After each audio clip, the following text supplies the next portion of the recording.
Yo, what's up, everybody? Welcome to episode 152 of Jump Street Podcast. We're back on our old time, Hey, it's Ryan Billy. Reynolds, owner of And Ryan Reynolds is on the show. This is Jump Street. This is the ad for the Jump Street for this episode. Sorry. Ryan better be paying us some money for that ad. I don't know. But yeah, we're back in our old time. We haven't done a podcast at this time in a while since we used to do them maybe here in this room back in the day in person. But yeah, no, we've done some with this setup around this time. We did a few in the beginning around this time, but we've changed times to be more accommodating to our international UK audience, European audience, East Coast audience. But yeah, this is a late show, episode 152. I'm not used to this. Might take a nap halfway through the episode. We'll see. Okay, well, I don't know. You should get a coffee or something. Yeah, I should have. I did have a tea before I started eating my late dinner. Well, thank you everyone for joining us. If this is your first time, this is Jump Street Podcast, and this is episode 152. We have at least 151 more of these episodes. If you like what you're listening to and you like what you're hearing, please go to our Facebook page, give us a like. We have an Instagram. You can follow us. We have YouTube. You can hit the subscribe button and the notification bell if you like what you're hearing. Leave a comment, share. It helps us with the engagement. We have an iTunes. If you like what you're listening to, please give us a 5-star rating. It helps. A review. And we also have a Patreon. You can be a Patreon for as little as $3 a month. When you become a Patreon, you get exclusive access to some of our different content that we have. Some of it's trick tips, some of it's section reviews with guests, and you are automatically entered to win something from our online store for free every month. We have hats, we have shirts, we have mugs, we have a hoodie, we have a beanie, we have all kinds of stuff. A tank top. I mean, we're not in that season. You gotta have that tank top in December, man. You gotta have that tank top in December. You never know. Yeah. Global warming could be a random 85-degree day. Gotta have that tank. Yeah. But if you're a runner, you get out there and running with a tank top on in freezing cold weather, or you could just be in California where it was 75 degrees today and super nice. But rub it in. Go ahead. That's my spiel. Thank you for watching. We have I'm very excited for our guest on this episode. This guy is he's an OG. He's a East Coast OG. He's been in the West Coast for a while. He has a plethora of sections. He has a plethora of videos and all these really great things with Bandit Media. So I'm super excited to get into that. But yeah, that's my spiel for the day. Yeah, and we have a few new patrons that I want to thank this week. We have Zach Helsing, Martin Now, and Brooks Nelson. Thank you all so much for being a part of our Patreon. And like Billy just mentioned, we have a monthly drawing for something out of our online store, which it is December now, so we shall do our drawing now. We have everyone's name in here. You can win anything from our online store once a month. Let's see who it is. The winner for this month is Zach Hutchings. Shout out, Zach. Thank you so much for supporting the show. I'll reach out to you so you can get whatever you want from our online store. And thank you, everybody else, for supporting the podcast. We also have a WTF this week, brought to us by Patreon supporter Chad Vignell, and we have, you guys are killing me with the names this week. Andres. I was about to say, I was really happy for you with the guy who won the right now, Zach Hutchings. Give me some credit. I can pronounce that. Yeah, no, but that's what I mean. I celebrated in my head, when I saw the name, I was like, he's gonna nail this one. Yeah, thank you. I appreciate that. I'm good with 3-letter names. I have one myself, so I'm pretty well versed in that. But we have Andres Benrevi for this week's, and I like this one a lot. It's wow. For audio listeners, a 540 over a trash can, but it's not what you think it is. He rolls on his back over the trash can, which is pretty interesting, and he does a little stomp beforehand. I don't know if the stomp is part of the technique or what, but he grabbed it too. It's pretty sick. Yeah, that's something. That's over there in Europe. It looks like, right? I think it's Colombian. Colombian, okay. Yeah. So yeah, just for the audio listeners, it's basically like a garbage can, nipple high, chest, in the mid chest range height. Skates up to it, right before he jumps, he stomps on the ground and throws like a Bio 540 Is it misty-ish or it's like Bio 540? A Oh, little it's bit like of misty. both. That's Yeah, a misty. It is pretty misty, and you can't forget the grill at the end, the camera grill, stone cold at the end. That's the icing on the cake right there. But that's pretty cool. That'd be sick. Like I would like to see something like that in the line, like in the middle of the line, just throw one of those. That'd be sick. But shout out Andres. Congrats on this week's WTF. I believe that is it. Are we ready for our guest? I think we are ready for our guest. Is our guest ready for our guest? Oh, I don't know. Let's see. Oh, Everyone, our please. guest ready for us. Everybody, please welcome our guest this week, Mike Dempsey. Woo! Do you hear all the people? Woohoo! You're probably in that audio. Do you know where that audio's from? I think that audio is from Blading Cup 19, maybe something like that. So your voice probably is in that clip right there. So you're cheering yourself on, more or less. Kudos. Is that the one? Is that the one where we sat next to each other? I think so. Yeah. No, we were pretty hyped. Super hyped. That was a courtesy of Butter TV, that audio clip, but that was from that year, I do believe. So that probably is you guys, all you, Casey, Mark, Nick, everyone screaming. So shout out to all you guys. It's crazy to think about the full circleness of that clip. We've been using this as an introduction for our guests for a while, and now it's come full circle around the universe to you to introduce yourself in a way. Love it. Yeah, it was meant to. I knew what we were doing back in 2019. Yeah. I was like, yeah. I could see it. That's why you guys were so hyped. You're like, yes, this is for the show, the podcast. We're going to do this. And you did it right. Yeah. Well, welcome to the show, man. It's really nice to have you on.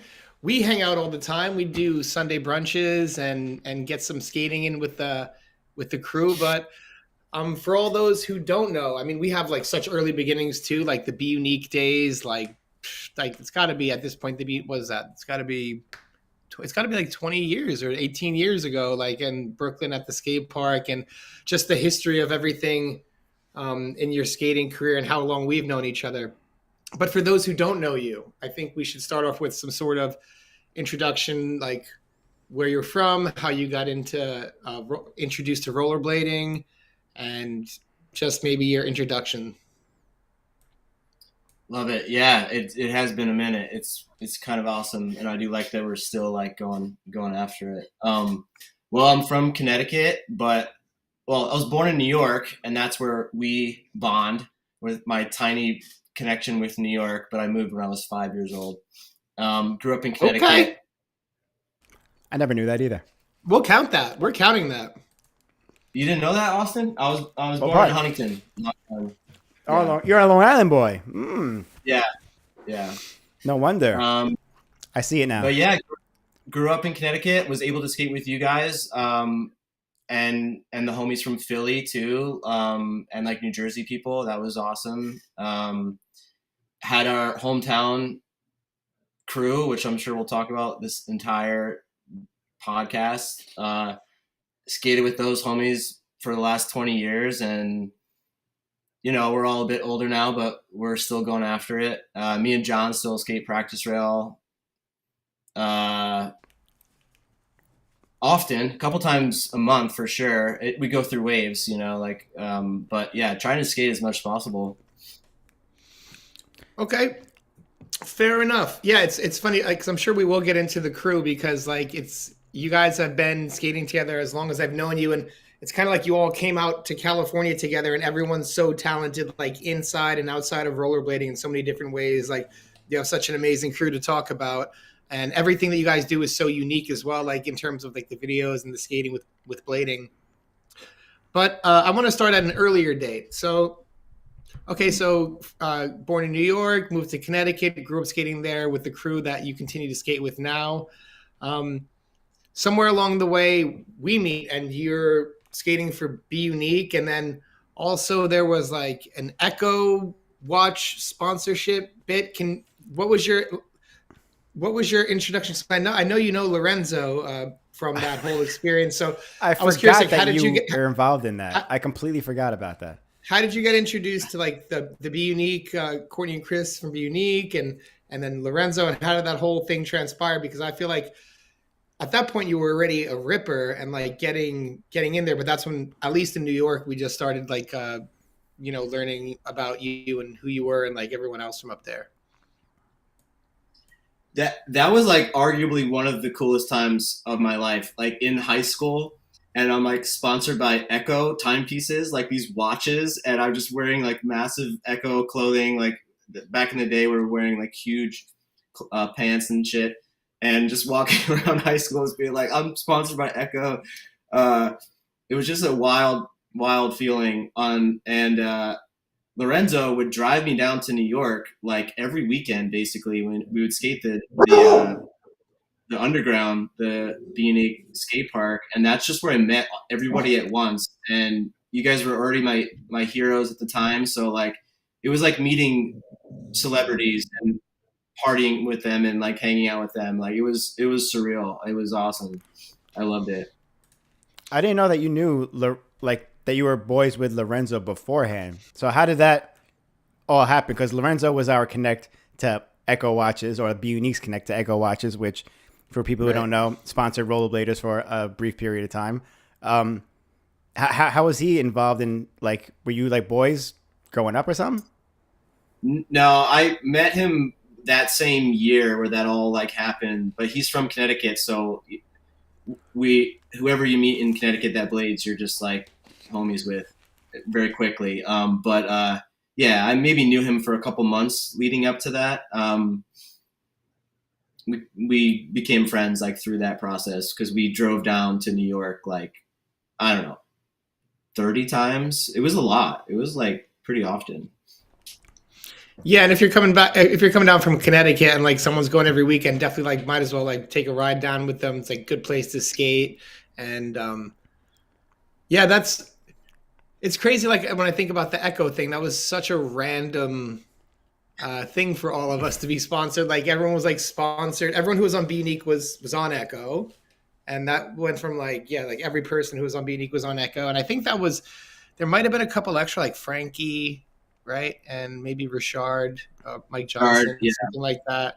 But it was pretty cool for a bit because they were selling the watches up there $300 to $500 a piece. And, that was cool, especially in high school. I froze up, but can you still hear me? Yeah, we can still hear you.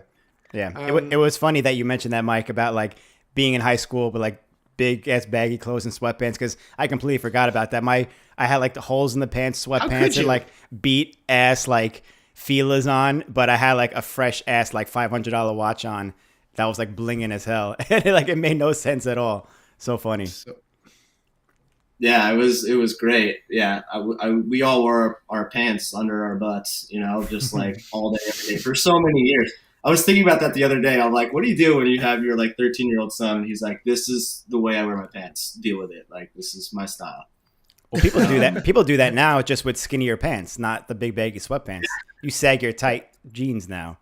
That's worse. The sag and the tight jeans, like, it just doesn't look right. I think so too, but at least the sag in the bigger jeans looks more comfortable. Like, it was sweatpants too, not jeans. Yeah, sweatpants.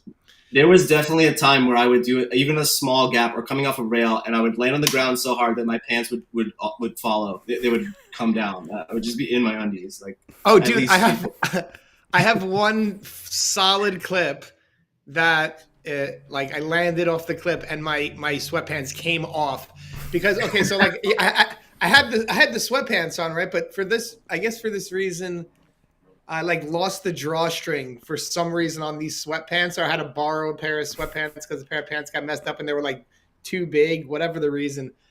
I grind a kink ledge out in like the Mugs video. I land and like my pants basically like come down. I was like, oh God. Was that the back rail?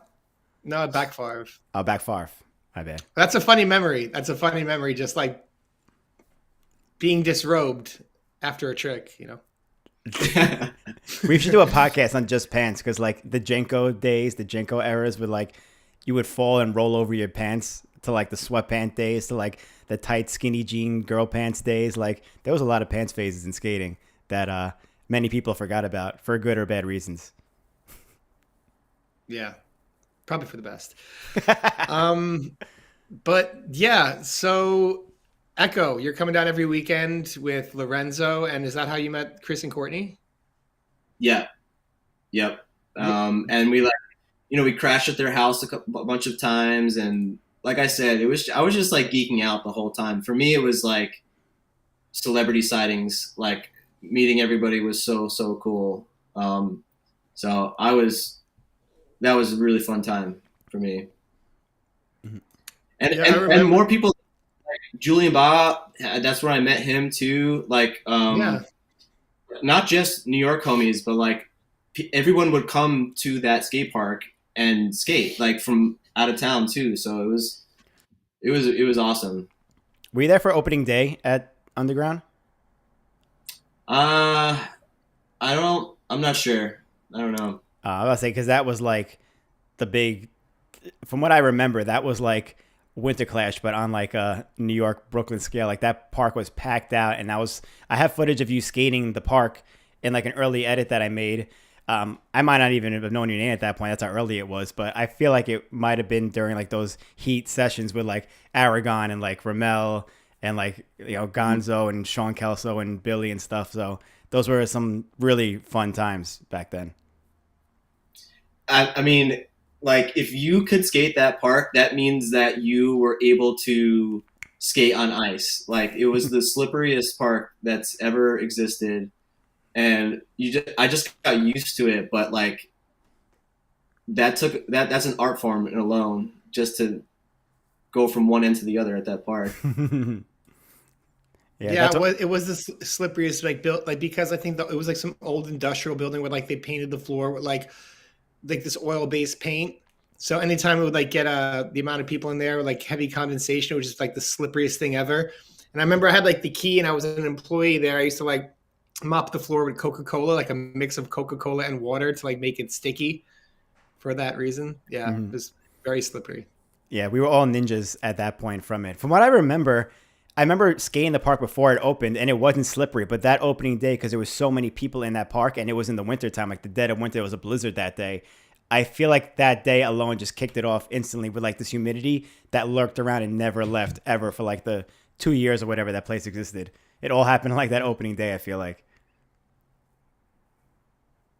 Facts. I mean, Mike must have not been there, but I know Mike was at like a lot of things there. Damn. What was that like? What was that like for you, Mike? Like, am I breaking up again? Nah, I think Mike's slowing down now. You there? You hear us? You guys got to get on this Verizon Fios shit. Am I good now? I think I'm okay. We hear you. No, we maybe don't hear you. Damn, you there? This is real life, people. This is Jump Street Live. I am. Okay. If you can hear, can you just hear me in my face? Yeah, we heard you now. Oh, we lost them all together now. It's like, okay, I'm good. Boom, done. Well, hopefully he comes back in the next minute or two. But as we were talking about the Be Unique skate park, we'll move on to other shit too. But as we were talking about the Be Unique skate park and the opening day, I remembered like so many memories came flooding back. Like, do you remember the car ride afterwards in Franco's car back to Staten Island? Oh, back to Staten Island? Yeah. It was fucking crazy. Let's see if Mike comes back with this. There we go. Hey. Yeah. A little bathroom break? Yeah. But yeah, so like Be Unique, all that stuff. Did that also like carry weight like in going to school? Like, yo, I skate for Echo Watches, I skate for Be Unique, I'm in New York City every weekend. Well, I was never like with Be Unique, but I was just nearby, I wasn't like sponsored. Casey was though. Casey was Be Unique style. That was a time in my life where I was like, I must have been 15 or 16 years old. And I was like, this is what I'm going to do for the rest of my life. Like, I kind of felt like you could do that. Like at that time, I thought you could like become like a pro athlete within blading. And it felt like that. So it was just motivating. It was great, but yeah, it was surreal. There was a lot of big aspirations during those years. That was like the time where everybody was like, we were on the up. Like, this is it. Like, we had 5 years of rollerblading being in the dumps. We're on our way up. Now we got Echo Watches. We got like all these big promises being made, and then like here we are 20 whatever years later, and we're still in the same position pretty much. Yeah, we were peaking at that time. Like that was crazy. That was and when we were young too, so it just felt different. It felt so big and like promising. But it was inspiring, so I'll take it. Yeah, that's a good way to look at it. Yeah, no, I totally remember. First of all, I thought you were on Be Unique, so my apologies for that. Like, I guess it was just always seeing you at the underground and stuff, but I felt like you were on. But I guess we'll say Be Unique adjacent would be the right, I think, term. Fam. At least definitely fam. Yeah. Nobody's counting anymore. We could just say I was on it. It's yes, you're on. That's it. I think so. I'll call it. But yeah, like it did feel really big back in the day and back in that time.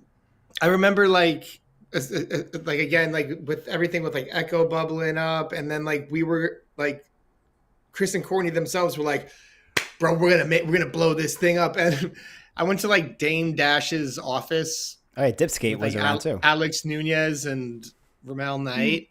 And Dame wasn't there, but he was like, yeah, this is like Dame's office. And we're just like walking there. I was like, oh, okay. Like there was like whisperings and things. I don't know. So it was a really interesting time where we thought like it was gonna take off or something. Because it was also like a few years removed from when it was. Like it wasn't too far away from when it was a much larger thing on like TV and stuff like that. So yeah, that's a good point. It was an interesting time. Mm-hmm. Also, the Be Unique videos were coming out at the same time, and that was like those were godlike videos for us. Like we ate that up. Like that was the best. It had so much style and character and great skating as well. It was like possibly one of the earlier ones that like was almost just as much a film as it is a skate video, and that was also wildly inspiring. That was sick.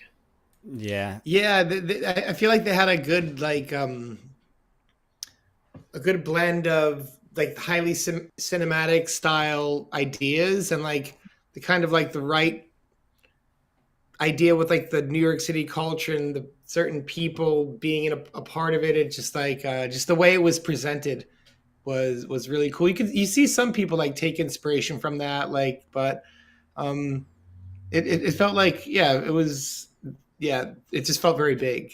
Yeah. I feel like those were like mind game level almost, but like our own East Coast version of like a mind game video, which was like the biggest shit at the time, you know? Definitely, yeah. I was obsessed with videos as is. Like every video, like my Christmas list used to be a printed out Word document with just VHS freeze frames of just like I want all these, like all I asked for every year, and most of them were just like skate videos, you know, like section after section. But the Be Unique stuff that felt like a movie. That changed it. It was awesome. Mm-hmm. Did you so was this around the point because you were filming from back at that point? I think I remember as well. Like you had, I feel like I remember you with like a very small camera. When did you start filming? Yeah, around that time. Actually, I got my first GL2 at that time, and it got stolen at the underground at the skate park. Oof. I remember that. But yeah, that was we had made a video before that already. But it was Mike Riccatelli was behind camera most of that video, and we were all in front of camera, and then we kind of just changed a lot where I started shooting more after, and then we all like went through our waves of skating more and then shooting more and then going back and forth, and yeah, just kind of passing the torch to somebody else for that season or whatever it might be. But yeah, we were making videos in high school. Our first video probably came out in like 2003, like mid high school time. Was Breakfast?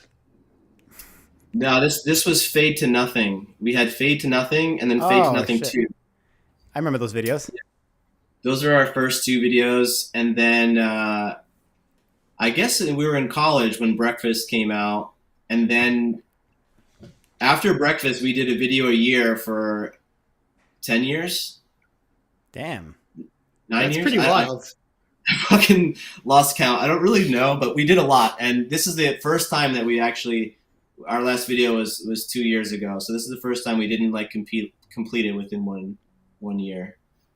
Well, there's a lot to get into with this, but I feel like we also skipped a lot of those stages of how you got into all that, because you're from Connecticut, but you're living out in LA, in the LA area right now. It seems like the whole Connecticut crew all picked up and moved to LA together at the same time. You all have pretty similar jobs in the same field. So was that like a group decision to do that? Did you like one person go and then everyone else kind of like followed suit? How did that all happen? Because it looks like you just moved the whole family across country and then you started making all these sick ass videos too. I'm so thankful. It's the best thing ever to get to move all the way across the country, and then your best friends come out one by one. It's like the best thing in the world. But we went to college separately. I went to college in Connecticut. John, like Mark Rosen, went to college in Vermont. Casey went to college in Connecticut, and we were kind of spread out during the college years. And then I got an internship to come out to LA to work for the Hallmark Channel. So I came out here for about a year, and I was able to get Mark Rosen or John like were the next guys to move out, and then just one by one we got them all. They're all it's the best. That's super sick. It took a couple years. It wasn't like very quick. Nick was the last one to come out, but it was like one homie a year for like 5 years, and yeah. And you were the first one? Yeah, 2010. And this was a job with Hallmark, like doing videography work? Yeah, it was TV movies. Just feature length, but it's for TV and they're Hallmark. So I think I did 16 of them, and we watched the first one as a group. Like after we did it, we're like, oh, let's watch the movie that we just worked on. And that's the only one we ever watched, because after we're like, dude, I can't do this Hallmark shit. Yeah. But it was very fun, actually. It was just like working at a normal film set, and it's very military, because they have been doing that style of TV movies for 30 years or whatever. So it was just really cookie cut, and it was a great way to learn. But I had to get out of there because they just didn't pay enough. Yeah, like how did you get into filming blading to doing like Hallmark movies? Did you go to school? How did you break into that world? I did go to school for video production. It definitely wasn't a film school, and I kind of didn't learn anything. It was basically a waste of time, but it did allow me to go get that internship, which led to everything else that I've done. So it was definitely worth it because of that alone. And I wasn't even actually thinking about moving to LA. I don't even know where LA was on the map. It was like about a month before I actually did it that I got the internship, and I'm like, I guess I'm moving to LA. It at the beginning kind of felt possibly temporary, but I just got hooked immediately. But no, we got cameras in high school, and we would kind of split the difference between shooting skating and shooting just like comedy, funny shit, but also just like messing around with like the science of cameras and doing like long exposures and stop motions and like time lapses and just trying to get like creative with it. We're kind of doing all of that at the same time. So, and then we got into movies like later on, and it all kind of goes hand in hand. But I definitely started with skating. That's like why I got my first cameras, was to shoot skating. That's it, without a doubt. Yeah. Sorry. I was gonna say anybody who's seen any Black Bandit Media videos could tell that you guys, all of you, have some sort of background in film production, whatever it is. they're not just like regular skate videos. We did a movie night last week with Charles Broccoli and Pasta La Vista, just to like switch it up a bit and have like some personality in there. And like there's such refreshing videos. They're not just regular clip skate videos. There's little skits in them. There's like some cool little like After Effects and green screen work and stuff like that's done, which is all really cool. And it's very different. It's very refreshing. I totally urge anybody who hasn't checked out Black Bandit Media on YouTube. You guys have, like you just said before, a grip of videos. Check them all out. They're entertaining. They're not even that long. You can like watch them like while you eat your cereal in the morning, and like they're just so enjoyable. A good way to start your day. Just wanted to say that because it all makes sense now for people listening. And watch the bonus. Watch all the way to the end. You got to watch the bonus. If you don't watch the bonus, it doesn't count. Yeah, the bonus was like, I think you said it in the live stream last week, something like, oh, the bonus is here, like the best. I remember that back in the day, like I would love that with skate videos, watching the B-roll, like the bonus at the end. DVDs had it more than the VHSs, but I remember when I made the truth videos too, I was like, we got to have like a bonus section in the back, like of just random shit throughout the process, like us fucking around, falls and stuff like that. And that's exactly what you guys did too, because you don't really see that with videos nowadays, that everything's like a YouTube video online. There's no like chapters or sections like that. You know, it's cool that you guys still did that to this day. And there's even like cell phone footage and stuff in there too, which is cool. Yeah, the cell phone helped out a lot. That was, I remember when we first started shooting it, it was like, no, it has to be the camera, it has to be whatever. But the second it got like good enough, like we shoot clips on iPhone all the time, and I don't think you can even tell. Sometimes it's better. Sometimes it exposes like the highlights and the shadows like really well. Like there's some HDR shit going on. I saw in I don't remember if it was Nick's section or something like that when he's racing the guy on the beach, and you get a close up of the glasses, and then I saw whoever was filming it had like an iPhone, and I was like, oh shit, they filmed this shit on an iPhone, like straight up. I know JP with Butter TV has filmed clips on an iPhone too and throw them in the edit, and I didn't really notice till like 2 or 3 times watching it. I'm like, oh, that's a cell phone clip. But I feel like most people who don't know anything about video like we would know don't even notice at all. Like you said, it just blends right in. And you got the slow-mo right in there, and you can ramp it like on the, like, it's crazy. It's so cool. But yeah, that helped with our bonus stuff because we had cameras with us at all times. So when we're partying, doing anything, like I think it made our bonuses better. Mm-hmm. Yeah, we used to do that back in the day, but we would have like the GL2 instead, and you'd be like at like a house party or something like that with like the GL2 holding it up, like you'd be like that guy, you know. And like the little LED brick light on top too, like in people's faces. Like, what a time to be alive. Yeah, it's always great to be that guy at a party. You know what I mean? With the big old light, people's faces. If it's mostly skaters there, at least they understand. But you'll occasionally have those other people there who are like, "What the fuck is going on there?" Like people weren't used to at that time having a camera in their face at all times like they are now. It's pretty common now for somebody to whip out a phone and like take a video or picture in the middle of a party because everyone does it now. But back then, 20 years ago, 15 years ago, whatever, that was pretty unusual. So we were always those people. And with the fisheye too, you're getting like right up in their face. You're like just so close. That was the best. But so let's talk about like the themes of the videos too, because as you mentioned before, you have like breakfast, lunch, dinner, chicken 2, pasta la vista, Charles Broccoli. And I remember, I don't know if I asked you. It's very food based. Very food based. I remember I asked you or Casey, I don't remember who because it was so long ago, but when breakfast came out, I was like, why'd you guys call this breakfast? And the response was just, because breakfast is awesome. Like, that was it. Is that like your like mantra behind all this? It started with breakfast, and we just called it breakfast, and naturally we did lunch after that. And yeah, breakfast is awesome. But I don't know if that was necessarily our mantra going into it. But yeah, we were saying earlier that we did breakfast, lunch, dinner, dessert. Those 4 were cohesive. And then I believe we did breakfast 3, even though there's no breakfast 2.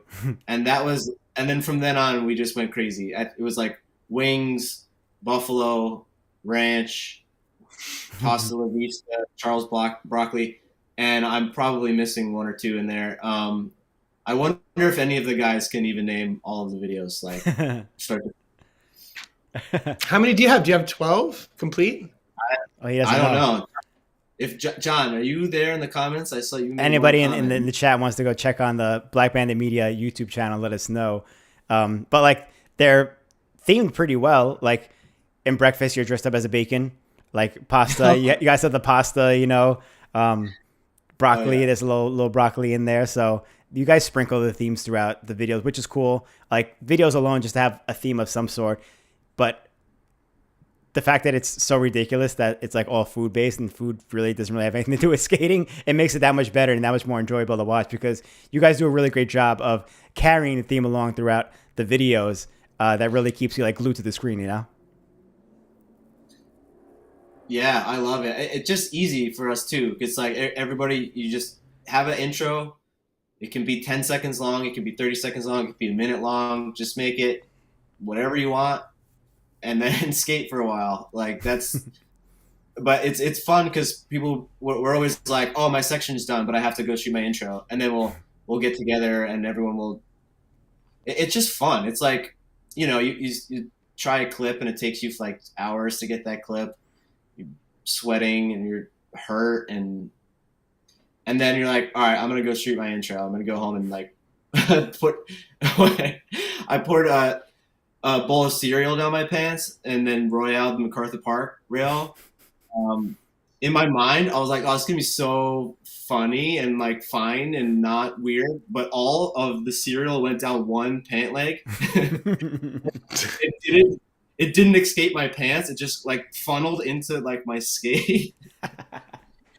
So anyway, the intros are my favorite part, and sometimes they land, and sometimes they're not what you wanted, but whatever. I don't think any of them didn't land ever. Did you like?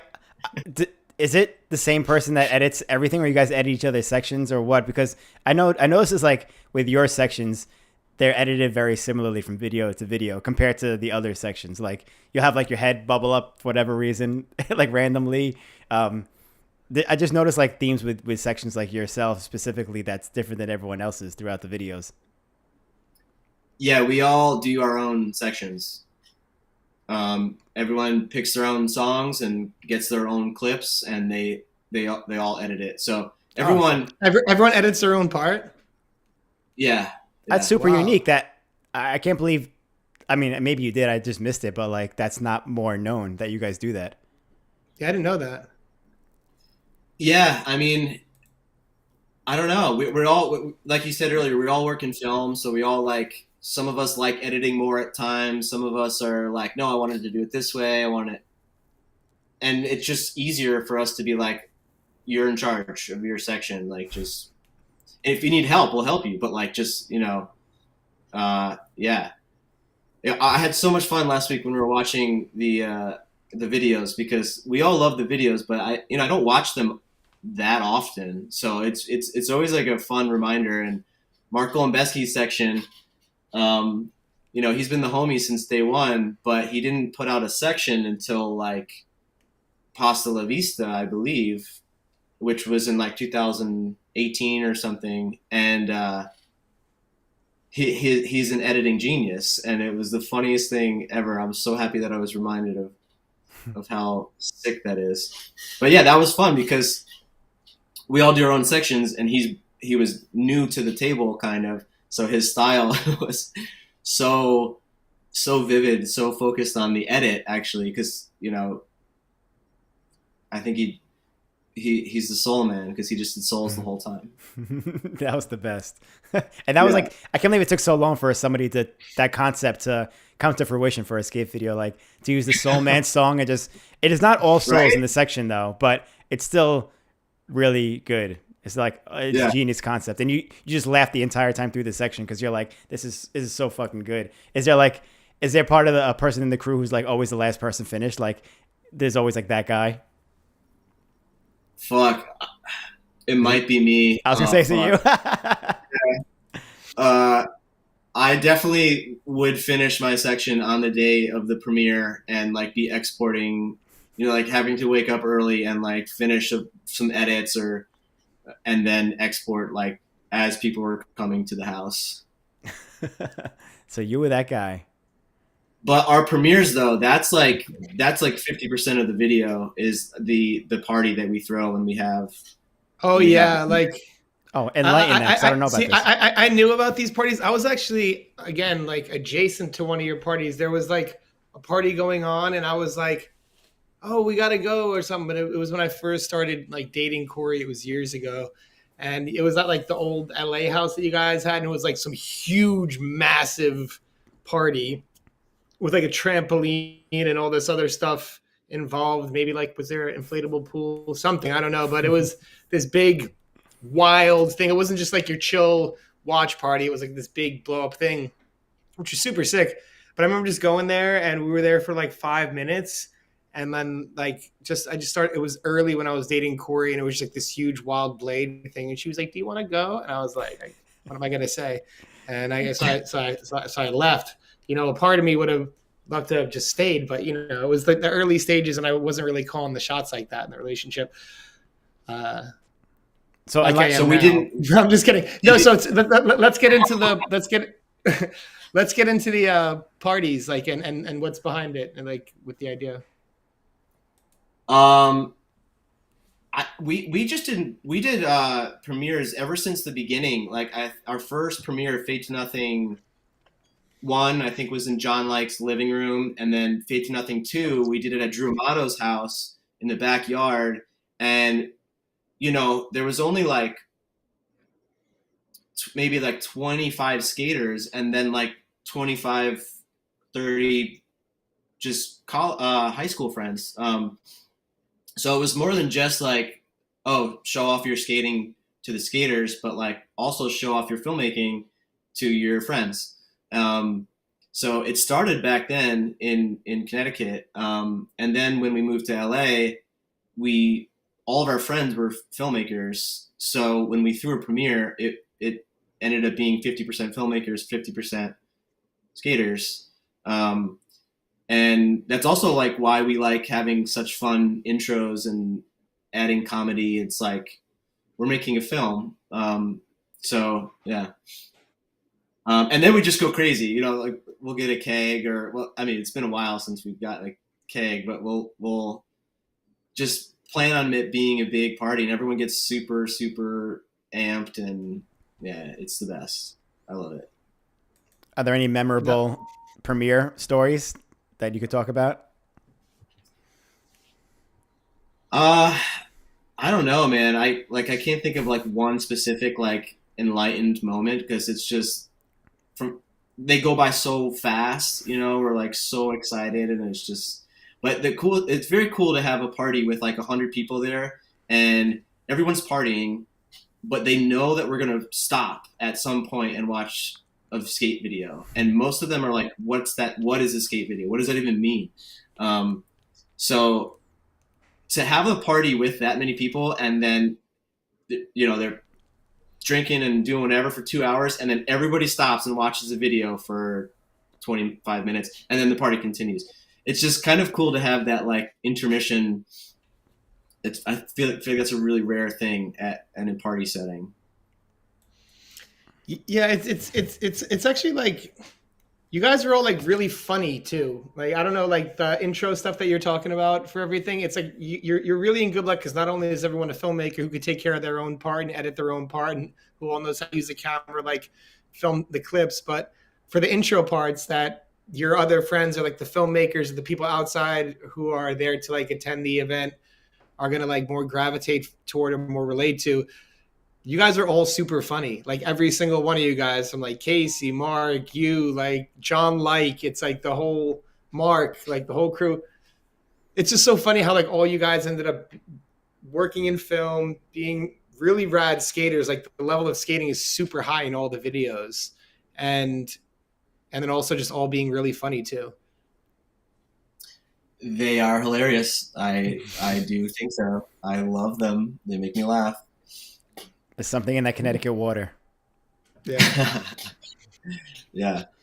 But but yeah, our intro will likely have all of us. So it's like a group intro of everybody, and then everyone has their own solo intros for their sections after that. But yeah, that like group setting for the intro style is always really enjoyable.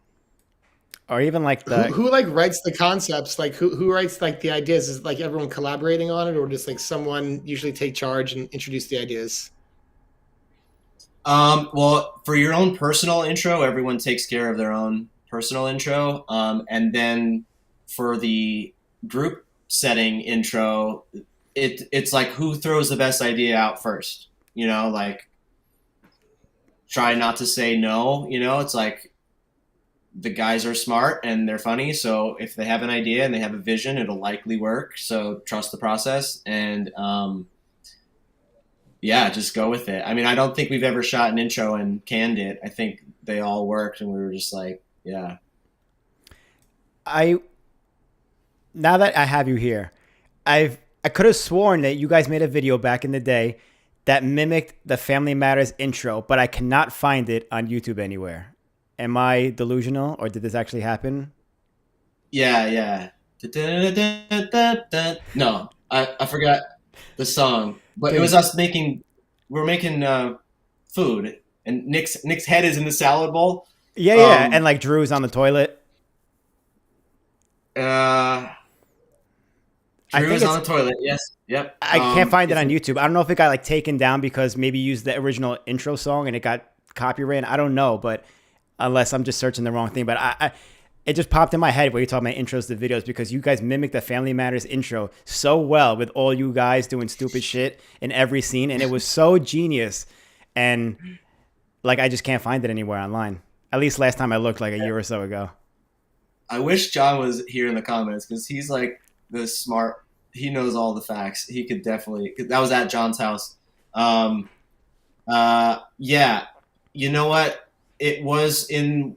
It might have been in Breakfast. I think it was in Breakfast. But we may not have launched it. It like wasn't the actual like intro. We did a second intro that was more just like a fun interstitial like commercial kind of thing. So we may have posted that to Vimeo back in the day, like as its own thing. So it's likely that it's there, but I believe it was Breakfast. Yeah, that makes sense. That it's probably, I didn't even check Vimeo, but I just had to ask you that while we're on the topic of intros, because you could just watch like all the intros of all the videos and just be so entertained by that. Not even watching skating, just watching the intros are so entertaining.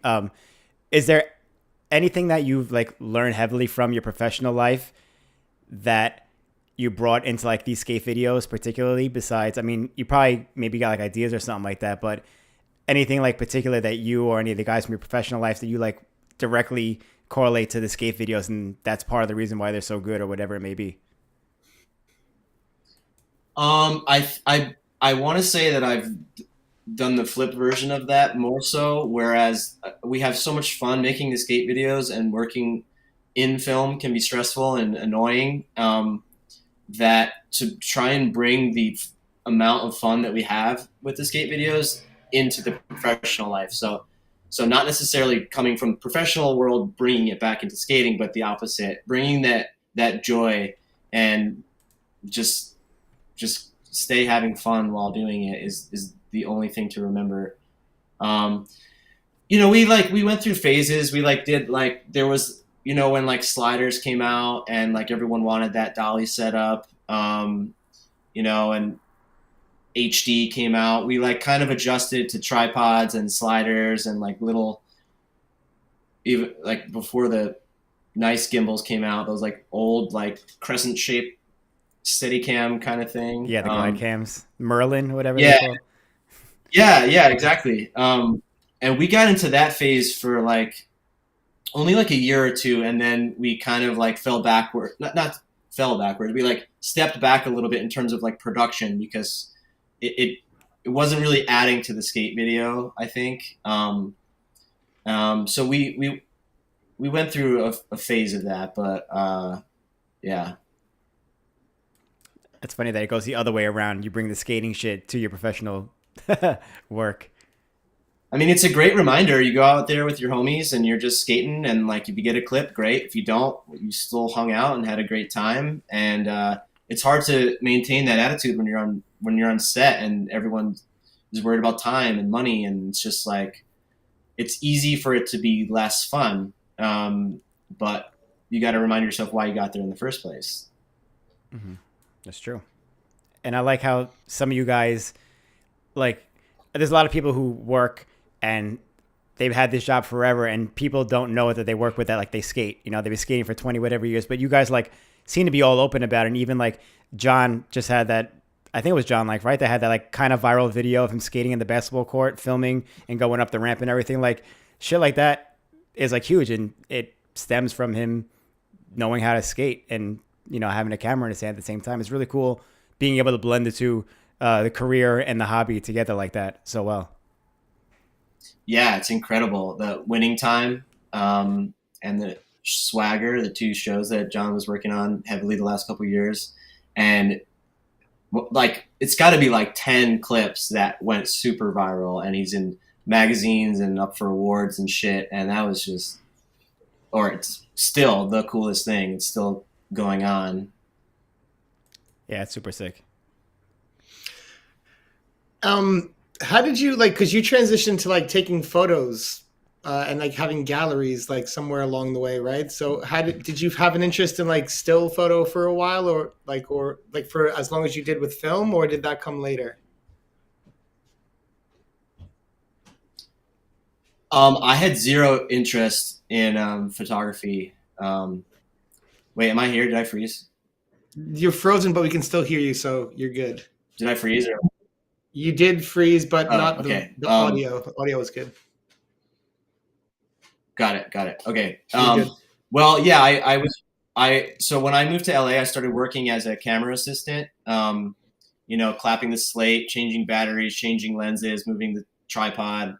And then I started pulling focus. I did that for about 5 years. But I wanted to direct or do stunts. So working in camera was just me getting close to the actors and directors and like watching what happens that close. That's the only reason I was doing it.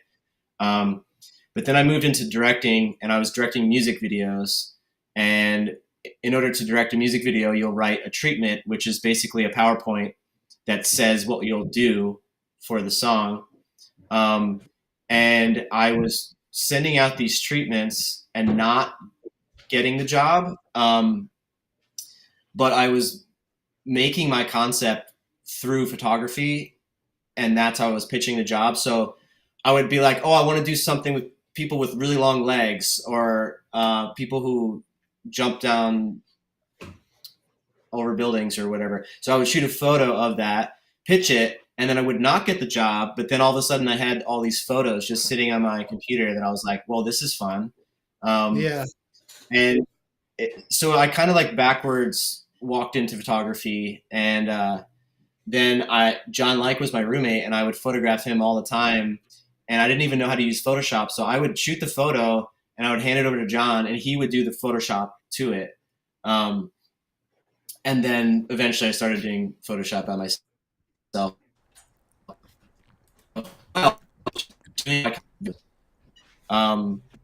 But then it turned into the coolest thing ever, because like I didn't need anybody. I could shoot a whole photo series by myself or with 2 people. Whereas if I was trying to do any form of music video, I needed at least like 12 people plus money and permits and insurance and stuff. So it became a really quick way to finish a concept. And then I just fell in love with it. Yeah. Yeah, I mean, I really like always loved your stuff and your work, and it comes off like super original. I think I remember the first time you told me you were having a gallery, I was just like, wow, this guy does so much cool stuff. Like, and like I was saying earlier, like your whole crew, it's like between like all the skills and the videography work and like the acting, and like everyone's so funny too. It's just like, I feel like there's like a future movie with you guys, just like short film style thing, just because you're also like, you have all the skills, you have all like the talent there, and like you're just like childhood friends. It's just like, I feel like it's something I would like to see in the future. But yeah, I just remember like when you were doing that with the galleries, and I just like really like loved your work. I just like every time I saw like a photo on your Instagram, I was like, oh, this is so cool. How does he do that? Like, and then like you have sometimes like the behind the scenes stuff with like the ladders and how you do it. But it seems like you learned Photoshop pretty quick and got really good at it pretty fast. Yeah. The way I look at Photoshop is just adding and subtracting. So, and I just make and just levitate. So somebody leaning into the ladder, and then you just delete the ladder, and you add the ground. You add the normal ground that was behind it. So, it's kind of easy in that way if you're just trying to add and subtract one or two things. So yeah, picked it up, but I mean, Photoshop nowadays, like within the last year, Photoshop is like so incredibly easy to use. I wish it was this easy back then. Yeah. You must be loving generative fill now that they got that. I like it. It's got to make what you do like so much easier, and the ideas are like that much more endless. We're getting nerdy right now, I guess. We're trying not to get too nerdy. Fuck. Like, get in there. Were you good there, Mike? Did I freeze? Sure, I did. You're like in and out. Yeah, it's a little bit. Like, we could hear you now. Your face is frozen, though. Should I just put a picture of you up on your face? Maybe he doesn't hear us. He's texting us now. Yeah, he just texted me. He's frozen. Maybe he'll leave and come back. Should we ask him to leave and come back? He can't really hear. I mean, yeah, I guess so. You want to text him that? I'll text him. It's funny because we hear you, Mike, but I think I have to refresh this and start over. I can't. Yeah, so we'll get on that. But it is interesting how, he's leaving and coming back. It is interesting though how there's so many of us who, like, I'm one of those people too who like grew up skating with a camera. Like, I was always the kid in our group back in the day skating and film, and like became a career with my business. And now like these people do it, but these guys do it on such like a bigger level. It's cool how like skating has this like creative aspect to it. So many of us use skating to be like a stepping stone to our careers now that we're all adults and everything. And it's really refreshing to see that. And it's cool that he even like brings the skating aspect to it to work, which is, I find really interesting. No, I gotta be honest. Like, their crew, like when I started seeing all that like super creative stuff, I was kind of like low key jealous. Like, do you know what I mean? I was like, man, like I wish I was in this crew, because like on some, like when I was young, like I always wanted to like act and stuff like that. But like, I don't know, just like on the technical aspect of stuff, I don't know if it's just like I just never learned that, or if my brain just isn't working in that way. But like the film stuff and the camera stuff, when you can just put ideas and like make it real, it's just like super fascinating to me. And I just love, because I was looking at his photos, like how do you do that? Like some of those photos, how do you make that? And even in like, we have like a group chat, like a Sunday brunch like group chat, and like someone will send a picture, and then Michael real quick like send to like shrink a person like really big in the picture, and like someone will be standing over them, just like make a funny picture really fast. But I've always like been like super impressed by all of those guys, like their whole crew. I think like it's the fun aspect of it that makes that's what I mean. Jealous, it couldn't. It's not like a jealousy. Like, oh, like I was just like, damn, I want to be a part of that. Like, that's envious. cool. Like, envious is a little bit more of an appropriate word, but I know what you're saying.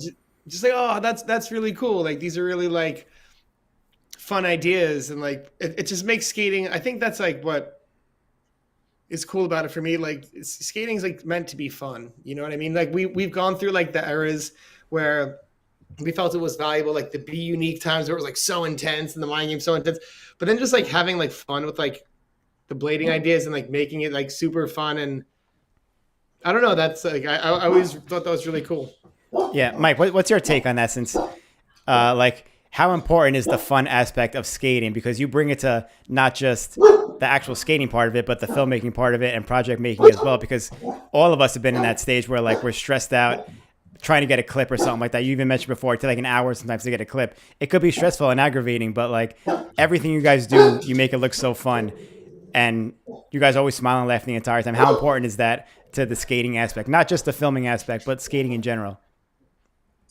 I think it's insanely important. Yeah, like if you're getting stressed and not happy with doing it, like you're reaching too far, I think. Like we all want to do tricks that we're personally impressed with, you know, so like stay within your comfort level, but push yourself to a point where you're not getting hurt, but you're doing something that was challenging for you. Yeah, it can be stressful. You know, you can get mad. You can want to throw your skate at times. You can want to do whatever, do this or that. But like, you got to be having fun with it at the end of the day. I think that's really, really important. Mm-hmm.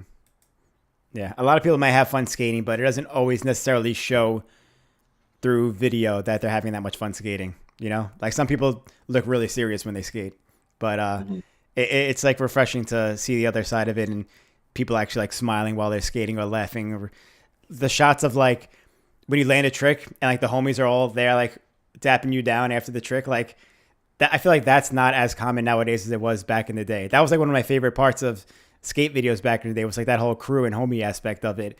I try to portray that in like the truth where like we all skated together and everything, but you guys definitely do a good job at doing that. It's pretty obvious in your videos. Yeah, a lot of times I don't even have that much footage, so like I'm dragging them out. Like I'll take any high fives, any reaction from anybody, like I'm gonna cut away to it. Like, it's hard to shoot a whole section, you know. So yeah, most of the time, and I like that style too. I like seeing the homies there. I know like a lot of skateboard videos, they don't do that at all. Like they never, even if like someone's yelling while celebrating or something, they'll like turn the audio down. They'll like cut away from it as soon as possible. They don't show celebrations. And it might be that they're trying to make it look so like nonchalant and so casual and so like chill or whatever. I don't know. I like people who land and they have big reactions like, like you see how hard that was for that person. Like, I think that's honest, and I think that's cool. Yeah. No, big reactions are huge because it's like everyone likes that feeling if it's you're the one doing it or if you're the one reacting to someone else doing it or just like watching the energy. It's like, that's one of like the motivating things behind like, why we do it. Yeah, it gets too serious if you look at it any other way because like, Mike, you mentioned it before too. It's like you might go out and skate and not even get a clip, but you're having fun with the homies, whatever. Like if there's been many days where I skated and been like filming the entire time, like back in the day, like the Be Unique days, if I'd be like filming Billy and Franco or whoever else, and these guys were doing like hammer after hammer and I was filming the entire time, like screaming and whatever. And it's just like, it was a good day, even though I didn't do much skating or didn't get a clip probably. Like watching your homies do these cool ass tricks is very entertaining and very like inspiring and motivating. So that aspect of it alone, you don't even have to really participate that much. Like every single time you go out skating, just like showing up sometimes is good enough. Yeah. And you get fueled too when you watch your homie land something that you know that they were trying for a while, and like, you know, you get it too. Mm-hmm. No, it's like blading in its own way. I've always said, like, you know, like any craft that you work to perfect where there's like levels, it's like has like martial art tendencies or like similarities where it's where it just gotta like that process where you just work toward it and you can just be excited at seeing like another just high levels, like even just like being a part of like watching like high levels of things. It's like really cool. Yeah, it's also cool how just like everybody has different vocabulary. So like both of you guys are really good at true top horn. I'm terrible at that move. I like can't do that at all. Like regular or switch, I'm so bad at it. So if I were to do that on something small, you guys may know that that's really challenging for me. So you give me huge props. Whereas if I watch you guys do that, I don't care. I'm like, you guys can do that anyway. Yeah, dude, No. your vocabulary though has always been like so far out. I remember like if we can bring it back in the time machine real quick, just like remember when I first met you at Unique, you came to the skate park and we're like doing like fakie to front fast slide to like full cab, Savannah's. true ollie top negative mistrial. Like, do you know Yeah. what I mean? Like fakie, yeah, the Savannah definitely, but it would get like way more technical than that, and like all these wild. Yeah, that's still crazy to me because we've talked about this before in the True Top Porn. That's crazy to me that your comfort zone is much gnarlier than that, it seems. I mean, I just work within my comfort level. So like when I do like I don't even know what the name of the trick is. True spin negative misfit. I do that trick all the time because it's just a back torque. Like I'm doing a back torque. 99% of my weight is on my back torque, and my little negative foot just goes like beep and just slides right in there. So for me, that's easier than a topsoul. I can't balance it as long. I can't go through kink rails with it, but like I just can do that move because I know how to. I to me, it's cheating because all of my weight is on my torque. So it's like a phantom grind. Like there's no weight in that negative. if my torque foot were to come off, I would fall off the rail. Like No, well, it's definitely like on the ollie negative. It's definitely heavier on the torque foot, but you still have to like lock it, and it was like long sliding too. It wasn't just tap. It was like a long rail. So you were definitely doing it. But yeah, it's funny that you mentioned the everyone has a different vocabulary because it's yours is. I always talk about this, and I think I'll bring it up on the show. But just like your stuff and John Lake's stuff in terms of like technical skating, like or on a P rail or a handicap rail, and then like you look at like Sean Kelso and Eugen, I think it would be like the sickest like P rail. Like I hope we never go into a pandemic again or like a lockdown, but if we do, we should have a P rail championship edit, and I really think like you, John Lake, Sean Kelso, and Eugen would be like the top 4, and I'm just curious to see where it would go from there. So that's something that interests me. I love this conversation. I think it's so fun. And I did do a live game of skate with Dave Lang on the first year of COVID, and I think he was like coming off an injury, and I was in very good skating shape, and I just knocked him out. I think we had to drink a beer, so it was a skate, but you had to drink an entire beer for every letter that you got. Oh. And I'm pretty sure he drank 5 beers in like less than 20 minutes. Oh, that's heavy, dude. That's actually a really fun COVID game. Yeah. And it was live too. Like I had to keep saying like, Dave, like you don't have to do it like this. You could drink half a beer. Like you could take it off on this one. But he did it. He went off. Yeah, it's like when you play skate with somebody, you know they're gonna give him a letter, and he's like, you kind of feel bad in a way for doing it, but like you're doing it, and he has to chug a beer every time he does it. It's like a double whammy. Mm-hmm. Yeah. Yeah. But I love. Well, we haven't played in a while, but me and John basically we've been playing skate since we were 13 years old on our practice rails. But we're still so different. Like we still work completely within our own vocabularies, and there's plenty of stuff that he does that I can't do, and there's plenty of stuff that I can do that he can't do, and so it's always a pretty fun game because we can definitely knock each other out. It's not like we have like, oh, what's interesting? And I wonder if you guys have any other cities where you've noticed something like this. Minnesota has like a type of trick vocabulary. They all like do lefty soles. They hold really long backslides, and that's like Farmer, Jeff Howard, Brett Dasovic, like all these guys had like this same exact low lefty top soles, and they also could grab backslide like really, really long things. I don't know why I just tangent over to that, but like were you going to compare it to like a region of like how people have like, because you were just talking about how you and John are kind of different, and then you brought it to like, oh, this is funny. Like the people in Minnesota kind of have something similar, but were you going to bring that back to Connecticut or like something, or am I? Well, yeah, I guess people always compare me and John to very similar tricks, but we actually don't do any of the same tricks.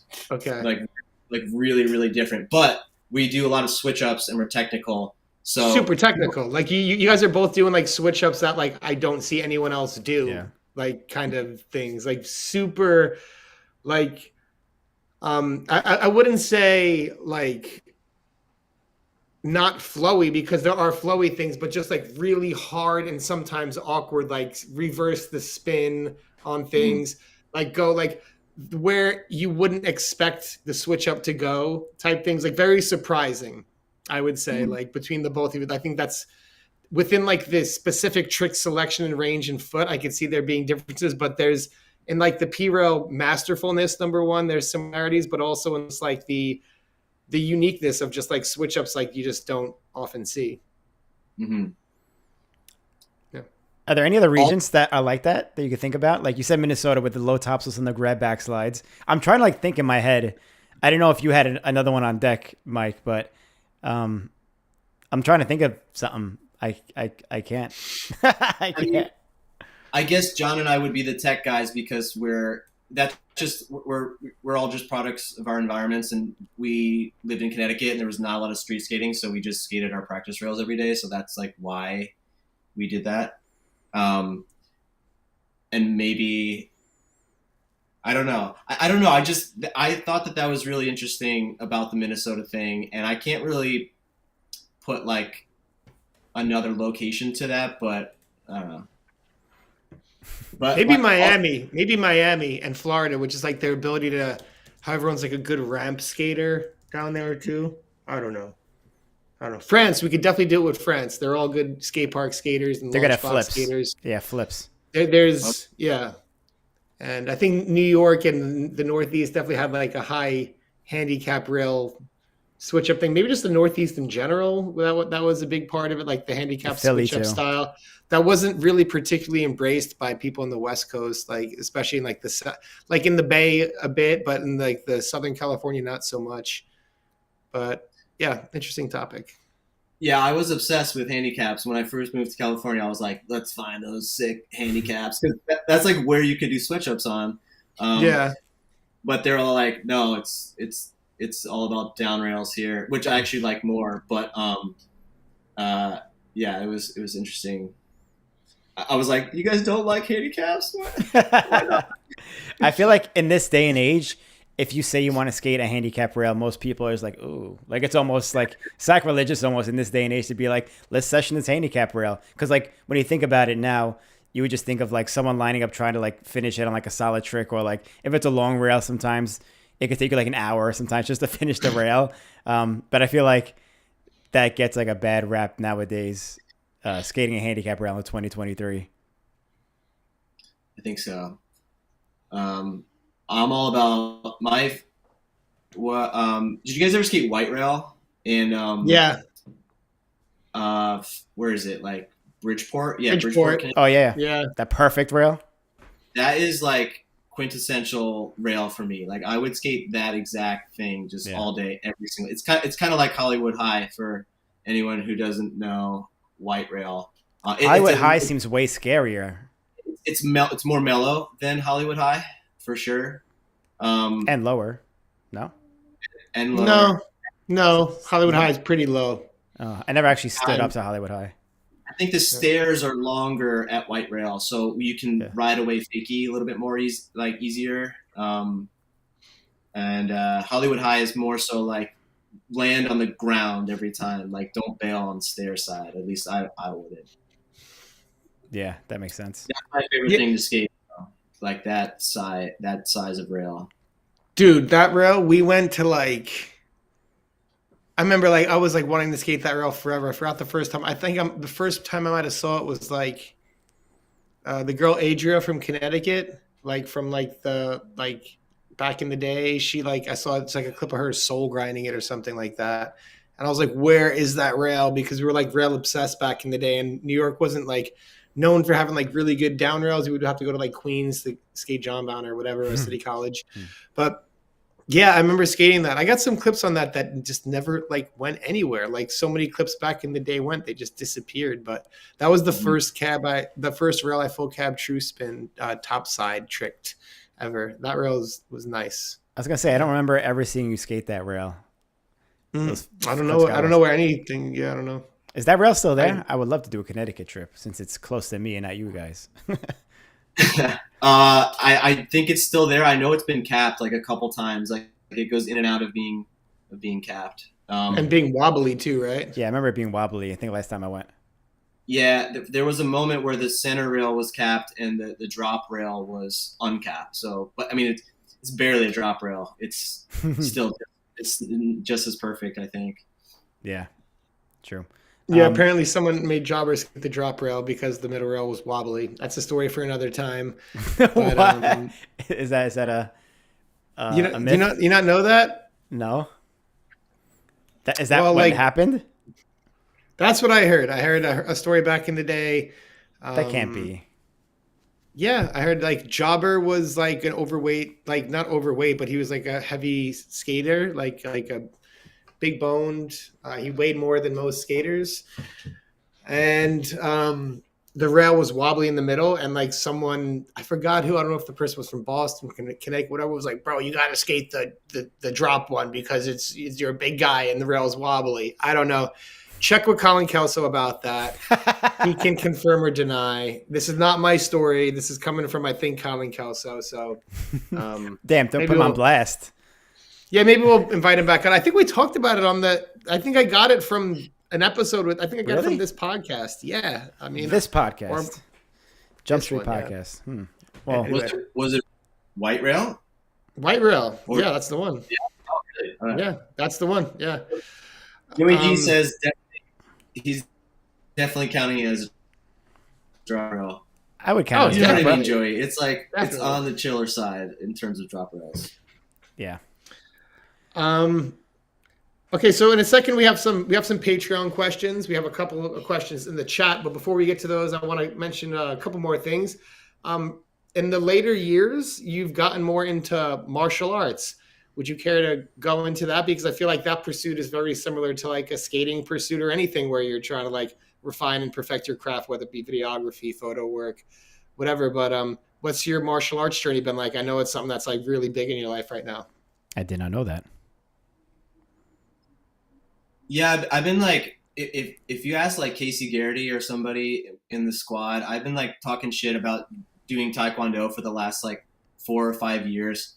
And I never did it, but finally did it a couple years ago to help with stunt work and film. And I thought I would pick it up the easiest because of skating, because there's a lot of spinning in it. There's a lot of it's very visual, Taekwondo. So I drifted towards it. It just felt the closest to skating. But martial arts in general is just addicting, just like blading. It's like you want to collect new moves. You want to have large vocabularies in all of it, you know? So I love it. I love learning new kicks, and also it's made me skate way, way better. It just opened up my hips and changed my balance in a new way. Yeah, that makes perfect sense. Yeah, I mean, it's like anything like that is super duper healthy, because I feel like I used to dabble a bit with boxing. I haven't been in the boxing gym in a while, but I just remember like just going and doing the things that it's like going to the gym, but better. And it's doing it with something that you're actually interested in, that you're progressing with. So it's not like going to the gym and using the row machine. It's not like doing like the weights, even though that's fine and good as it is, but you're like doing this thing that's inadvertent. Like the side benefit is the healthy. The side benefit is like how it benefits skating. But the main thing is like the attention to the craft and like the growth and the progression in the craft. But it's so cool to have things like that, where you have those things that where you're focused on one thing, but then you get all these side benefits like your health and the benefits to skating, you know? Totally. Yeah, you're right. It is fun that it's not so like random, like a gym can be. But it's meditative in a way where you're like, okay, today I really want to learn like back, like spinning back or jump back kick, which is slightly harder than just standing back kick. So it's like, it's like a topsoul or a cab topsoul. It's like slightly harder, and you just work at it until you get good at it. But you're focused on that specific move, and you're not doing it alone either. You're with the whole class, and everyone's working on their kicks at once. And you notice when someone's dipping their shoulders too far to the ground, or their weight's in their heel and not their toe. And it's cool to have such a focused mindset when you're working out. Definitely. No, it just looks cool too, like seeing it on like your Instagram, like just like how you're coming along. It's definitely like I can see how it helps with the stunt work too, because it's like movie level shit. You know what I mean? It's like some of that stuff, it's like, oh, this is like you're movie ready for that stuff, I feel like, but it's cool. Yeah, and it's all about micro adjustments, and that's so important for working on set. Like my grandmaster, like if you're doing like a high block or something, he'll be like, no, it's not that, it's this, or it's not that, it's this. Like you move the tiniest amount, and like nobody's ever right, and it's a fun way to work. You're just like, yes, sir, that is what I need to do. And when you're on set and someone's like, oh, you're working with an actor who has probably zero fighting experience, and you need to be triply safe, and if they need you to not shoot, like throw a punch as far, you can't. Like you have to be able to make micro adjustments like an insane person. So it's super helpful for that. I feel like that's how they train in Japan skating. Like what you just said about like the micro adjustments, I'm like, I could picture that's how they train the little kids in Japan and Korea. Like the same exact thing. Like you royale, like no, your foot goes like this, Yeah. and that's how they get it so dialed in and perfect. Yeah.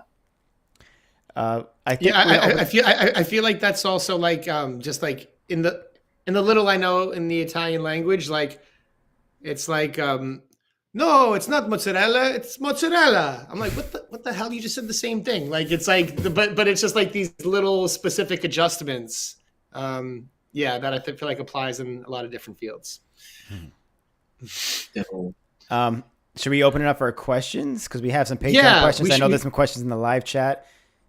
We got a couple. Yep. We should get to some of our questions. All right. And then afterwards, we're going to watch a couple of sections, if that's okay with Mike, if he has the time, to watch some of the very famous and very amazing Black Bandit Media sections that we have selected. Yes. You ready for some questions? Yeah. We got some on Patreon. First, we're gonna mention some of these questions are really good, so hope you're ready for them. Brooks Nelson says, Mike, why is the intro to Pasta La Vista the best piece of art in cinematic history? LOL. What was the inspiration for the skit? Why is it? Why? What was the inspiration for the skit, and how did the special effects with you flying away come to be? Super ill section. Much respect from a Los Angeles native. Dude, I don't know the intro. I don't know. I have to like go look at it. I don't remember what it was. Well, it was either the one where you're in the backyard when you jump the garbage cans, or when you fall off the roof. I'm not sure. Fuck. Oh my god. You're so. This is your videos too, and you're like, don't even know. When I fell off the roof, that was Chicken 2. Okay, so I looked it up now. The Pasta La Vista is I'm gonna play it right here. Yeah, with the where you jump Me the and John cans, drinking beers, jumping over the recycling bin, and then I hurt my leg. Sorry. Right? Yeah. Oh, that's the intro. That is the intro. That's the group intro. Oh, we said the intro to your section. Yeah, it was the intro to he asked the intro to your section. Oh, to my section. Okay, here we go. Okay. It's coming back. Well, I this part, I love this part. I worked with a dummy a few times, I believe, with my intros. Yeah, his name was Nick. I was about to say, don't talk like about John like that. Well, this is what I mean by the dummy, the recycling bin.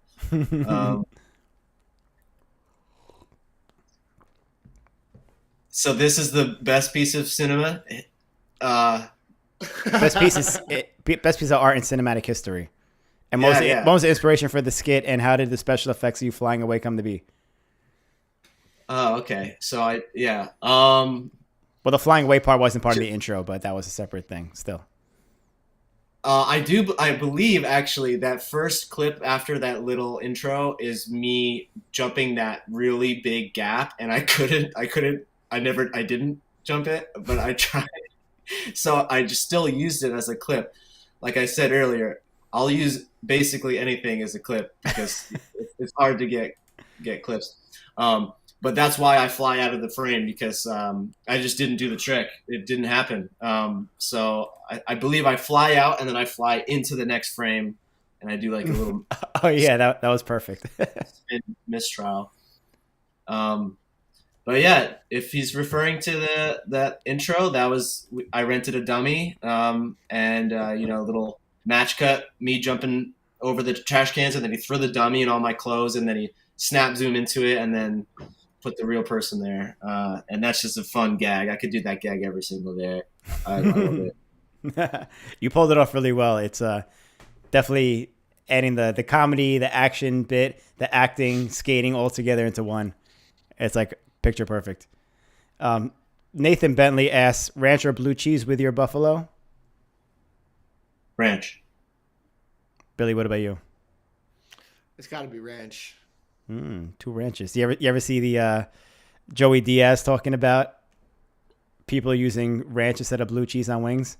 He goes off on like an old Joe Rogan podcast. It's pretty funny. But does he? Yeah, it's fucking hilarious. You got to look it up. I know that a lot of the time, like he says shit I can't say on the podcast here. Yeah, like I know a lot of the time ranch gets attributed to like white people shit or whatever like that.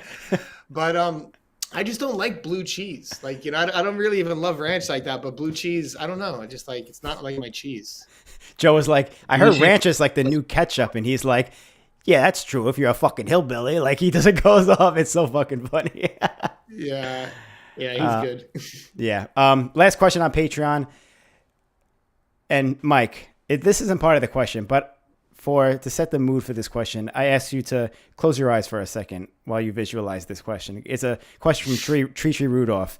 He says, so you're on a plane and the CEO of Red Bull sits next to you. After some talking, they say they want to really start investing in rollerblading, but they requested you to show them some example videos before making their decision. What videos do you show them before the plane lands in 35 minutes? Wow. That's a great dude. Tree is so awesome with that. I love Tree questions. Yeah. You got to put him on the list as like top P-rail skaters too. Like, yeah. That's true. I feel like he's just on like I feel like he's so out of the realm of what's traditional, but even though he can flex in these areas, he's just like his own entity, just creating all. But yes, like absolutely for sure. Yeah, that's an awesome question. Maybe like a Happy section, or just because it's so visual. Like his stuff is just so phenomenal and big picture. Julian Ba, I'm just obsessed with Julian Ba's style. Like back in like Ego day, like his section from Ego, like kind of some of the most badass looking moves I've ever seen, and with the coolest style. On huge things too. Like, yeah. Tough And combo. even like his disaster hard top soul, but he also, I don't know if this was from Ego, but remember when he jumped through that like sign? That might have been in a B&E. Yeah, that was in freestyle. Yeah, rolling, I yeah. think. The one he 540 through, or he jumped through one also in like another like with Doug Arkart, but he 540 through the thing at Be Unique, which was, but he jumped through a sign to like a square kind of thing, just straight through. Yeah, that was. Now that reminds me of Broskow when he did that 540 gap through that like circle brick area. Yeah.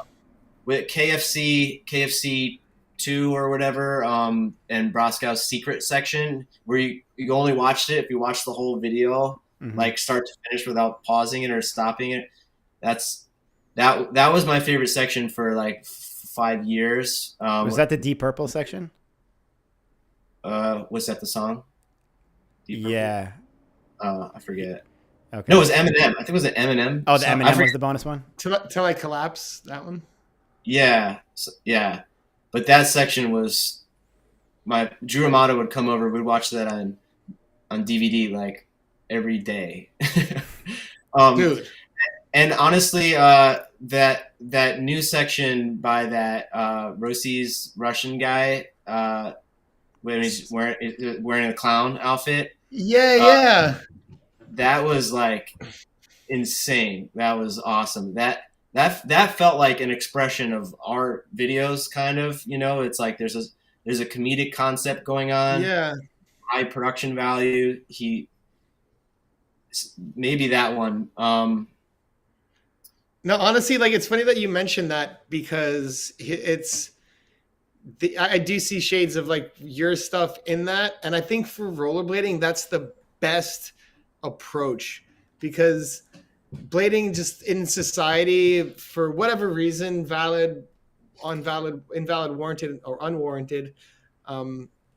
But I think one of like the biggest things was when blading took itself too seriously. That was one of the things that kind of hurt it more than anything because it was like trying so hard to just be taken seriously and take us seriously. And then it just kind of had the opposite effect. But having like the funness with the high production quality, with the comedic value, like the comedic value and like not taking yourself so seriously plays really well off of blading. And I feel like you guys were kind of like the first to introduce those ideas in a really proper way. And yeah, it's awesome to see.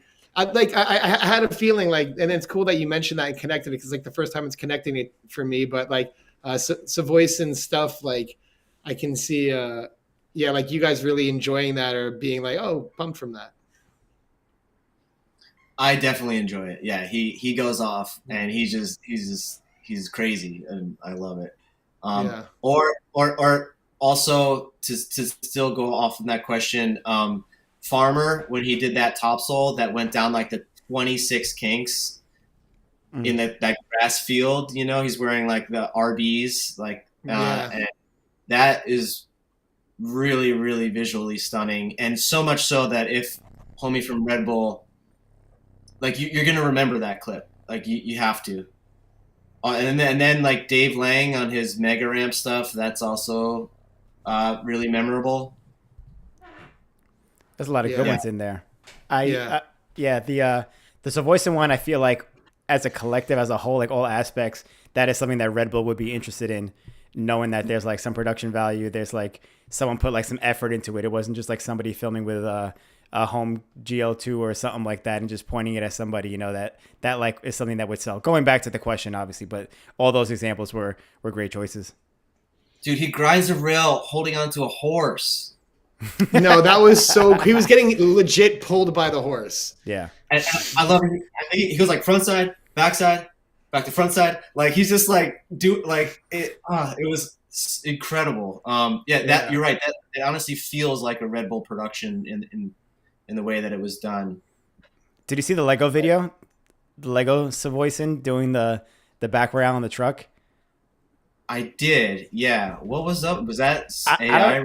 I don't know. It was really cool, whatever it was. It looks like some AI shit. Who knows, though? Lego has an AI plugin or something like that. Who knows? Yeah. Billy, do we have any questions in the live chat? Yeah, we'll take 2 or 3 of these, and then we'll move it into the Patreon. So Joey Graziano, dear friend and Sunday Brunch alumni affiliate, says, who would win in a game of skate on a P rail? You or John Like. What trick would you do to take him out if it was tied up? Although we already touched on this, I feel like the second part of the question is a good question as well. Well, John is incredible, but I don't do negatives when we do skate, and I love negatives, and but I don't do them because he like can do them, but like it doesn't. It's his weakness. Them. Yeah. So I never break those out. So if I had SKAT and he had no letters, I would just do 1,000 negatives. But yeah, I mean, John can do infinity tricks that I can't do. But yeah, I don't know. Yeah, that's a good one. I actually was playing skate recently with someone who was it was Coda Holt, and he was just it was really good intense session, and then somewhere along the way I realized that he didn't refine his negative grinds as well as the other ones, and then you just got to exploit it when you find like that's what the game of skate is about. You find a weakness, you got to exploit it, but it's also fun to play in a way where you know, like you say, you don't do the negatives sometimes, but it's good. That's a good question. Okay. There's a couple of good ones. Okay, we'll take just 3 quick ones. Quick one, Spook Wackadoo, favorite trick? Favorite trick to watch or to do? To do. My favorite trick to do on a handrail is cab back salve. I could just do that it's a very fun feeling trick, and I feel like I could do that just all day, every day. And I think it looks harder than it is, because for me it's just like a fakie 3. And it just, yeah, I like that move a lot. I haven't done it in a while, but I want to do it on Hollywood High for my next section, so I'm putting it out there into the universe now. How are you so good at Savannahs but not TTPs? Because dude, I'm a torque fiend, dude. I just do anything off of a torque. So like a back sab to me is back torque with another foot in the area. So the sole foot isn't close. I true top horn the other way. True top horn righty, I back sab to the other direction. But I don't know, man. True top horn, me and John like we'll be doing like zero illusion, like fast slide to true torque or like some crazy shit, and we're like, yeah, nice, John, yeah, cool.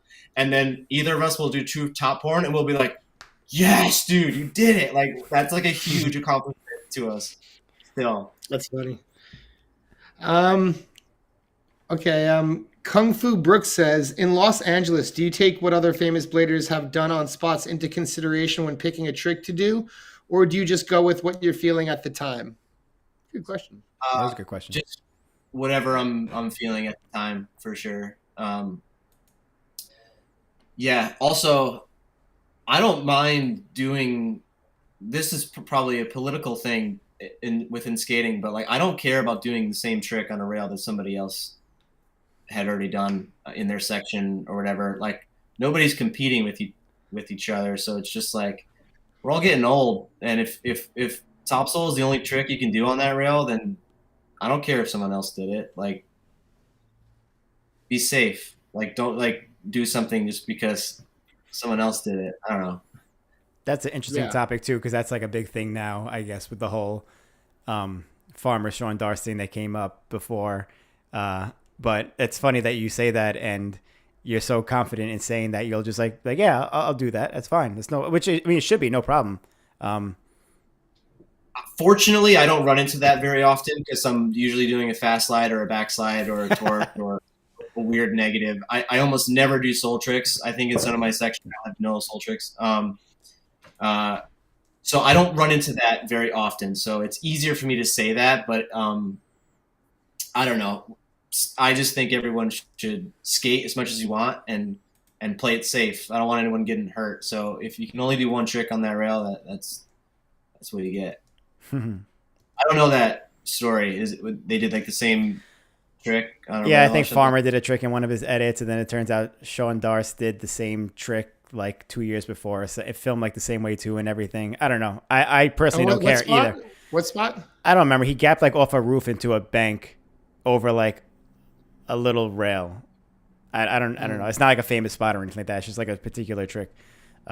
Yeah, I noticed that like in Farm's philosophy, he just like he doesn't really, and some people and I kind of like part of me like really respects that actually because I feel like we operate in like within these walls. We're like, oh, someone else did it, we can't do it, but it's like, it's skating, man. Do what you want to do. It's fun. I don't know. So I respect both philosophies, but yeah, I can go either way with it too. Hard to know, like yeah, there's a lot of skating out there. I don't watch it as much as I used to. Like that's true. Yeah, that's true too. You could do a trick and not know that it was done already. Also, I think it's I don't know. Like, I think it's like, I think we should just abandon that whole ideology, but it's never going to happen because it's like super old. But I don't know if Vinny Minton torqued something and then like another, like Julian Bod torqued the same thing. I'd be like, oh, that's sick. I like both of these guys skating and I just get to watch both of them do the same trick and like, look at the differences. I don't know. I like that stuff. Maybe it's different with hammers, but I don't know. That's one of the ideas that I don't like love. Yeah. Anyway, you want to get this last question? One of these last questions, kind of a 2 sections. He said, yo, Mike, basic question. Why is the Black Bandit crew so good? I know that's kind of be weird for you to answer. So he goes on to say, favorite Black Bandit video and why? Oh man, dude, like it's all one video, like, to be honest. Like the last 10 years is just one long video. I don't have a favorite video because you may have heard me not even be able to recall a specific intro. Yeah, I don't know. I like my skating in lunch the best, and I think that was in 2011. But that's myself. What did I mess up the question? I just said which Black Bandit video was your favorite. Yeah. Which video? Yeah. I it's the bonuses are my favorite. It's without a doubt. I would watch. We in our group text we talk about having a bonus night where we just watch our bonuses like on repeat because that is just like shapes our lives. Like that is just the most important videos that I have. And there's some skating in there, but mostly not. It basically just shows our friendship. So watch the bonus. Okay. Yeah. You know what? For 2 things. One, for the bonus night, I would like an invite if you do that.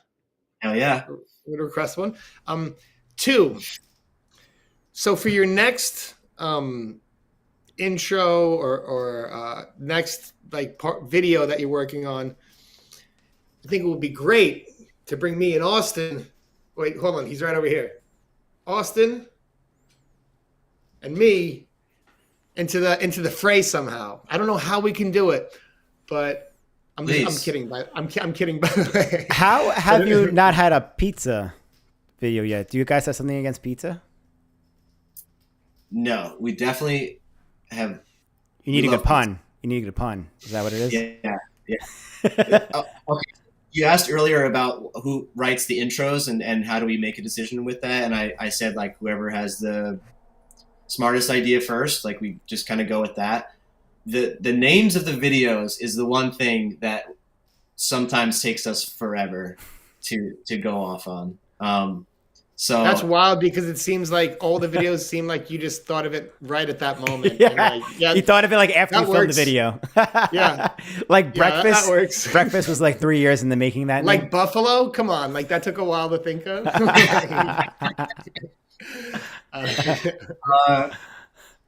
Yeah, dude. I mean, the one we're doing right now is called Calamario Brothers. Okay, that one seems like it's hard to come up with. Yeah. Yeah. And Casey said that one night, and I was like, Calamario, that's genius. It's so funny, and I love that one so much. So I was really like, I want that one, and I think we like went back and forth within the group chain a couple times. People wanted a few other names, but I think we settled on that one. But I think, and I could be wrong here, but we're the next video might just be me and John, trying to get anything from the guys, even if it's just a sketch, like we're like, doesn't have to be skating. Like, well, they're in the intro. There's an intro for John's section that we're all in. But it might just be me and John with full sections. Wow. Yeah. So That'd still be a good video. Casey just too much into the golf, huh? Yeah, Casey is kind of retired from skating right now. Damn. Obviously he's wildly capable of shooting one of the best sections ever. And maybe that will happen at some point. He put out 3 sections in 1 year, and that was it. He just went overkill. Yeah. Nick doesn't want to skate street anymore. He doesn't want to get hurt. Yeah. Rosen hurt his ankle. I don't want my friends to get hurt either, but the videos are fun. So we always say, like, just shoot a couple tricks in John's driveway or at a skate park and then do a fun intro. And that's all that matters, really. What if you have 3 other guys who dress like them? So there'll be an intro with one of the guys, like in their outfit, like Casey just talking, and then it'll like switch to the same outfit, but it's John Bellino now. And then it leads into a full John Bellino section, but as Casey. And that could be how it lives on. Direct the bill. Absolutely. 100%. Yeah. You should do that. It lives on. You should do that, but a different person. Not just John, just like one clip of John, one clip of Billy, one clip of like this person. That'd be even funnier. Same outfit. Same outfit, same wig. One outfit section. That's it. And then it goes back to Casey in the outfit talking. That'd be good. I love it. Yeah. Talking about pasta or something that cuts to you. Yeah. Or just like on the golf course, like, man, filming this part's been tough, but whatever. We were in I think we were in like South Carolina or something, and I was with John Bellino, and this was at the time where everyone was switching over to like tight pants, and I was like, Bellino, you gotta try my sweatpants on, dude. He put my pants on, and he was in his desk shoes, I believe, and he did a 450 Royale on a down ledge, and his whole section is with his like tight pants, and then one clip in my clothes, and then it goes back to his clothes. But yeah, That's funny. I gotta dig up that clip. Well, Mike, it's been awesome having you on. Thank you so much for taking the time. This has been a great little chat. We still have more to do after this. Is there anything you wanted to say before we signed off on this live stream for your episode? Anything to the people? Any shout outs? Anything like that? Shout out the squad, shout out the Black Bandit guys, and shout out the Brunch guys, the new collective. It's been really fun to stay chatting with them all the time, every day, and it's fun. And watching the videos last week live, and there was like a few people commenting, like, it was just inspiring. It was really fun. So, and just having this conversation makes me want to get back out there and do some more moves. So. Thanks. Hell yeah. Thanks for joining us, man. Honestly, it was really cool to have you on the show. It's been a long time coming. It'd be cool to get some Black Bandit roundtable one of these days. That'd be cool. Go over some videos on Jump Street. That could be cool. So maybe for the future, we can do something like that. That'd be cool. But yeah, thanks for taking the time to join us. And we're going to go to our Patreon now and look at some of these amazing sections. So if you're a Patreon, join us over there. Hell yeah. See everybody. Mike, I also want to say thank you for making your bed today. I appreciate that. We'll see you all in the next episode. Peace.